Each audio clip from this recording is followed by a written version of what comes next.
And it's 15 to 7 on 3AW as we welcome to Remember When tonight, Denzil Howson. Good evening, Denzil. Bruce, how are you? Fine, thanks. Thanks for joining us tonight. It's a pleasure. And how's Philip? I'm fine, Denzil, and I first recall you on television when I was still at school. I remember as the first Professor Ratbaggy ahead of Ernie Carroll. Is that right? That's a long while ago. With Happy Hammond. That is true, yes. Actually, I called that gentleman Professor Nitwitty, and then we changed his name to Ratbaggy for some reason, which I can't quite remember at the moment.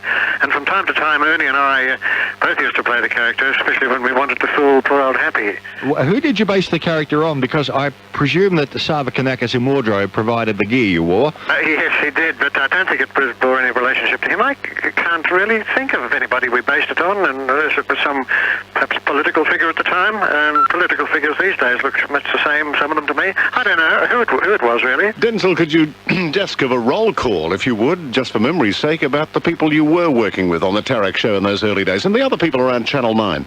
Well, on the Tarek show, there was Ernie, of course, Ernie Carroll, Happy Hammond, a fellow called... who used to call himself Sloppo the Clown, Michael Horowitz, his name was. He was ex-Russian circus. Then, of course, there was dear old Alf Gertler, Bernard the Magician, Elaine McKenna of Happy Memory, Susan Gay Anderson. I'm sort of running out of names. What about Ron Bleskett, Jerry G. and Margot Sheridan? And Jerry G., yes, I didn't mean to leave them out by any means. Yes. They are so much a part of the kitchen as it was then. Denzil, before the early days of television, was it radio that you were involved in? Yes, it was. Yes, I started out working for country radio, as most people did. And at one stage I was working down at 3YB Warrnambool, which also spawned some other well-known people. Mel Walden and Ron Cady both worked down there, names that some people may remember. Certainly remember Mel. Right. About Ron Cady. But I first met Philip when I was working for a company in Melbourne called Home Cinemas. This was years before the days of television, and two boys from a well-known Melbourne college walked in there one day and wanted some sound put down on a home movie they'd made. One of the boys was a fellow called Philip Brady, and the other one was a young fellow called Mike Walsh. And that's going back a few years, Philip. Yes, we were still at Xavier then, Denzil, and with a 9.5 camera, Mike had done some home movies in Tasmania, and we wanted a soundtrack put on the film. Right. And what you did was cut an acetate disc, I think. Mike had no idea of being an announcer in those days, and he got me to voice it for him. Yes, well, as I remember, you were both very enthusiastic, and of course I was enthusiastic too, because I had my own home recording studio, which I still have. I can recall some of the dialogue. Snow fights were popular with masters and boys. Sounds pretty... On the way to Bella Reeve, we saw hops growing. Yeah, that sounds pretty typical of a schoolboy type. We're talking 1955, Denzil. Yes. So from country radio, Denzil Howson, you came to the city, and I started working, I was working for a short time in an advertising agency, learning how to write deathless advertising copy. I remember I used to have to write copy for people called Norman's Corner Stores, and they were always advertising ladies' bloomers with gussets. And I had the faintest idea what a gusset was. yes. But I used to extol these gussets at no end, and later on I found out what they were, and I felt a little bit of an idiot about all that.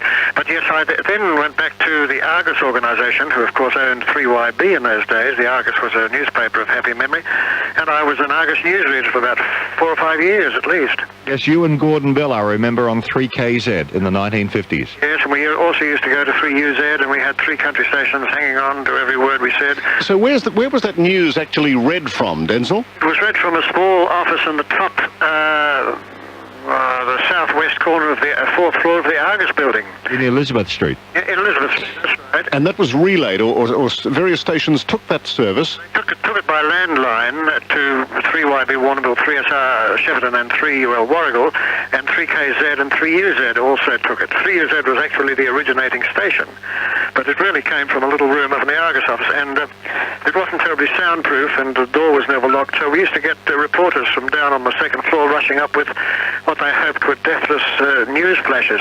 Very disconcerting when you're in the middle of a news item to have somebody rush in and thrust a piece of paper under your nose. Denzil, it was pointed out to me by Philip that you were quite a prolific radio writer of serials in those days. Oh, yes.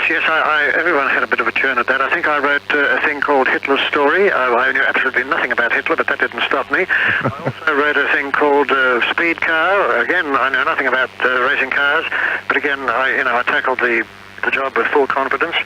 And what else? I co-wrote a thing called The Wide Staircase, one of those endless strips, with another writer called Warren Glasser. We used to write 26 episodes each. You know, he'd write 26 and I'd write 26. Denzil, I'm going to play something for you and see if it brings back some memories. I won't play all of it, but just a little.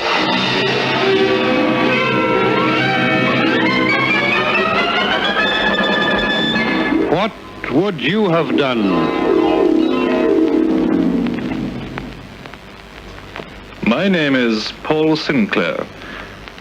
I'm 28 and I run my late father's export business. I'm not inferring that you're Paul Sinclair, Denzil, but do you remember that series?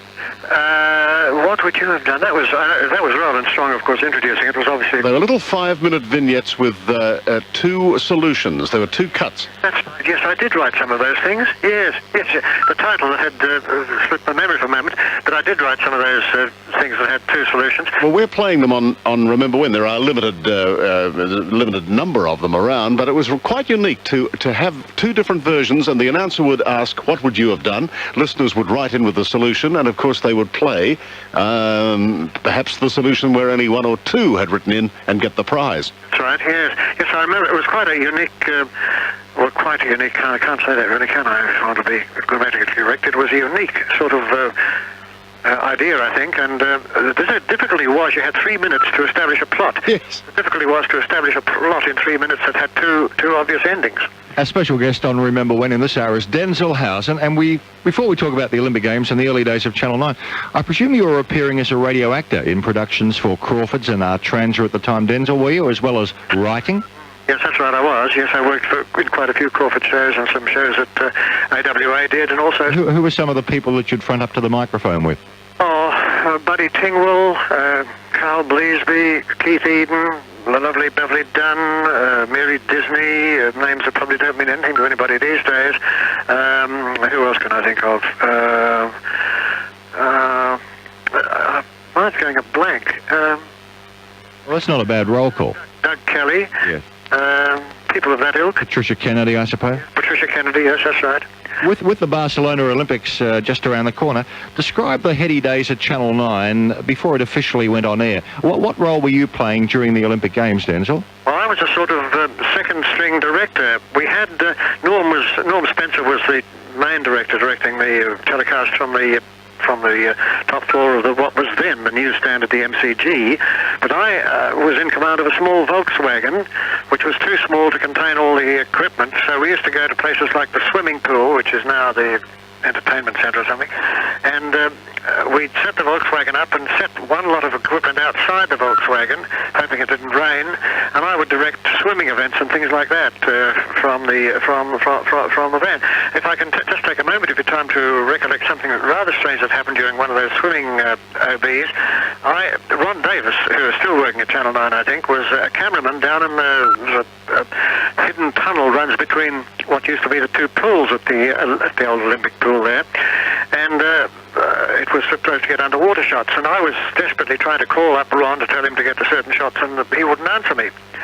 And of course, this was the time when the Duke of Edinburgh was around and had come out to open the games. And eventually, Ron answered me. I said, "Where the hell have you been?" He said, "I haven't been on camera." I said, "Well, who's been on camera?" He said, "It was the Duke." So the Duke had wandered down below to this underground cavern or passageway and asked Ron if he could take over. Of course, Ron, not wishing to destroy any possibility of a knighthood in the future, said, "Yes, certainly, by all means, sir." And so I was swearing and cursing at the Duke for quite a few minutes until Ron came back. He didn't answer me. Oh, that's why you're not Sir Denzil Howson today, you see. That's right, yes. Well, Denzil, you know, comparing that to the Barcelona Games and lately, of course, the Los Angeles Games, which was such a stunning event, the opening and closing ceremonies and the games themselves. Haven't we come a long way in really a short time in television? We certainly have. It's only a brief, 1956. That's about 40 years, isn't it? Yeah. And very few people would have had television in November 1956. I suppose you'd stand outside Homecrafts and look at an Admiral 26-inch or an Astor TV. An Admiral 26-inch in our home, and the danger was if you had an aerial up over your roof at that time, it was amazing the number of friends you suddenly discovered you had in the district. you know, people would knock on the door and say, "Oh, g'day, my name's Jack Slug. I live only half a mile up the road, actually. Could I watch your telly?" Yes. Of course, you'd have to invite them in, and took quite a while to get rid of them sometimes. I remember going for a walk when I was a kid with my father, and we'd stand outside slats of Venetian blinds and beer in the front lounge. Well, it was quite a status symbol to have a TV antenna in those days, wasn't it? Yes, it was, yes. And as I say, it had a certain nuisance value at certain times. You cut short my honeymoon, Denzil, with the Bert Newton IMT. You were doing some filming, as I recall, with Bert, up in the Mansfield area. We were doing a western. You were riding a horse. That's right. Backwards at the time, I remember. Yes. I did some filming for you too, Denzil. I think The Adventures of Jerry G, where you had me falling off the roof of the cottage at Channel 9. That'd be right, yes. We've still got some of those. As a matter of fact, we unearthed a number of those adventures of Jerry G quite recently. Ron and myself and a lovely lady at Channel 9, whose name eludes me right at this moment, but Wally Ritter, also at Channel 9, was partly responsible. Yeah, there's one thing about Channel 9 that I'm very pleased with, and that is that they're very aware of the archives and the history of the place, and they put great significance in the the historical department they have there. That's right, they are now. For many years, of course, this wasn't so, but thank goodness it is the case now, and they are collecting together a lot of material which is, you know, beyond value as far as placing a value on. I think the lady you're thinking of is Wendy Hanson, who has been putting some of this material together. Denzil, also involved. If you happen to have anything from the early days of IMT or the children's show featuring Bruce and myself, something that perhaps fell off a truck, yes. Bruce and I would love copies of it. Right, well, I'll go through I have a few things here that have fallen off the back of a truck into my backyard, and fortunately they did, otherwise they would have been probably finished up on the rubbish heap. You don't have any 16-inch transcriptions, Denzil, do you?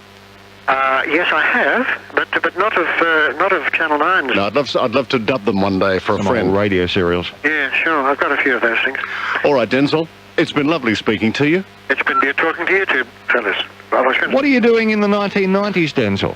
I'm sitting mainly by the phone waiting for it to ring. It rings less and less as you get older and older, sort of in inverse proportion. The phone rings in inverse proportion to the number of years you've had. Well, I think you're going to get a lot of smoke nights out of tonight's performance. It's been exceptional.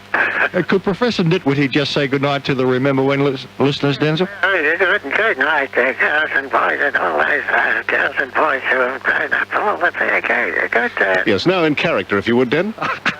Oh, you want me to do a character voice now? It's okay. It's been wonderful talking to you, Denzil. Right, thanks. Bye-bye. Imagine you could buy a